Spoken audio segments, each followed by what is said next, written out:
Il est important de garder en tête que les souffrances pendant les règles ne sont pas normales. Ça crée comme un tabou pour certaines femmes, et certaines ignorent complètement ce qu'elles ont. Oui, je crois plutôt qu'elles ignorent tout de l'endométriose.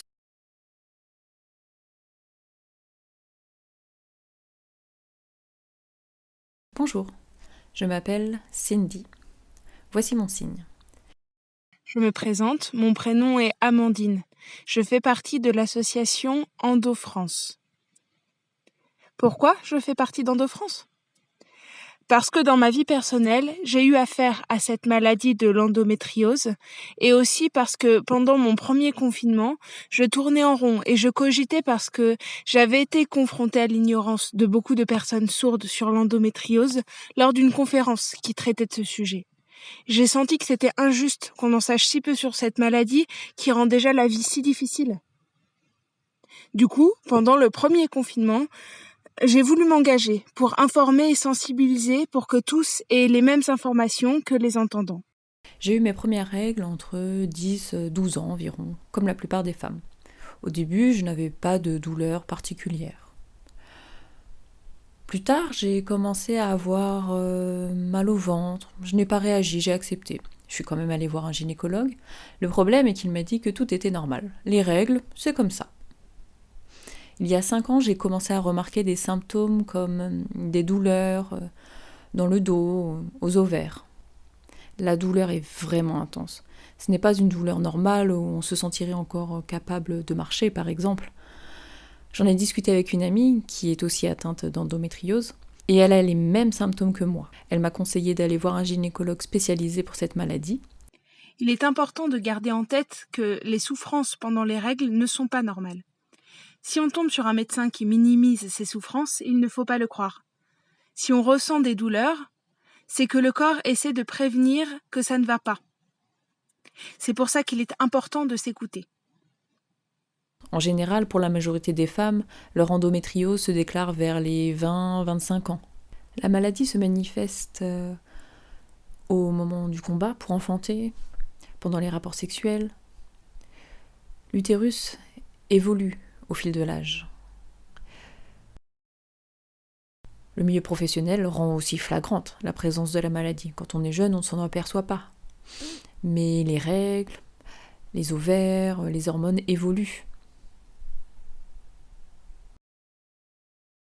Certaines femmes pensent que ces douleurs sont normales, par méconnaissance. Leurs parents eux-mêmes n'en savaient rien, et les générations précédentes non plus. La maladie a été reconnue en 1860. C'était il y a longtemps déjà, mais le combat pour la faire reconnaître n'est pas fini. Ça crée comme un tabou pour certaines femmes, et certaines ignorent complètement ce qu'elles ont. Oui, je crois plutôt qu'elles ignorent tout de l'endométriose. À propos du signe précis de l'endométriose, j'en ai trouvé 2 après m'être renseignée. Le premier est plus complexe, mais plus précis. Le voici. Pourquoi le signer de cette manière ? Parce qu'il suit la forme de l'utérus et qu'il fait référence aux douleurs situées aux trompes et aux ovaires. Le deuxième est plus rapide et fait juste référence aux douleurs. Je le signe ainsi. Pourquoi cette maladie provoque-t-elle des souffrances ? Je vais d'abord vous expliquer le fonctionnement des règles dites normales. Pendant les règles, l'endomètre, que je vous épelle ici, s'écoule normalement. Pour celles touchées par la maladie de l'endométriose, le fonctionnement est légèrement différent. Leur endomètre va s'écouler pendant les règles, comme je l'ai expliqué tout à l'heure, mais des lésions vont apparaître. Elles vont former des boules de sang qui vont migrer partout dans le corps. Les règles vont donc provoquer un emprisonnement de ces boules de sang qui ne pourront pas s'écouler et qui resteront prisonnières dans l'organisme. Et c'est précisément cela qui est à l'origine des douleurs. Par rapport au dépistage de cette maladie, il y a 2 possibilités. L'échographie pelvienne, le diagnostic pourra être réalisé uniquement par des professionnels qui ont des compétences propres à cette maladie, sinon ils ne pourront pas le détecter, et l'IRM qui est également utilisé, mais n'est pas infaillible, Dans certains cas, cela ne suffit pas à détecter la maladie. Pour ce qui est du traitement de l'endométriose, il est impossible de guérir à 100%, mais des solutions existent. On peut rencontrer des gynécologues ou des médecins experts dans cette maladie qui vont pouvoir donner des solutions comme des médicaments. Il y a d'autres alternatives que les soins médicamenteux, comme par exemple l'alimentation, où certains aliments vont provoquer davantage de douleur. La médecine douce peut aussi être utile, comme par exemple l'acupuncture. Les solutions ne se cantonnent pas au monde médical, il en existe plusieurs qui peuvent être complémentaires. J'y suis allée avec un interprète pour que mon mari et moi puissions lui poser le plus de questions possible. Si un couple veut avoir des enfants, comment faire ? Ils peuvent prendre rendez-vous dans un service de gynécologie spécialisé dans les PMA. Ils pourront avoir des informations, poser des questions, échanger avec le médecin, obtenir un traitement, etc.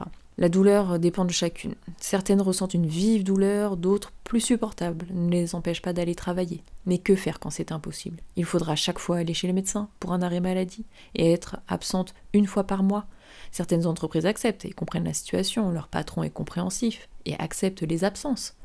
Mais il y en a qui refusent et trouvent qu'elles exagèrent. Mais non, ces femmes n'exagèrent pas. Il faudrait une reconnaissance par la loi, quelque chose qui nous rassure et nous sert de justificatif administratif, pour que les employeurs comprennent que nous avons ces douleurs, qui ne sont pas exagérées.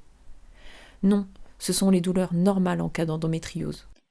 Par rapport aux informations sur l'endométriose, le site de l'association EndoFrance permet d'en savoir plus sur les différentes formes d'endométriose, les symptômes, les démarches médicales afin d'être mieux guidé, et également sur le diagnostic, les traitements médicamenteux et les recommandations.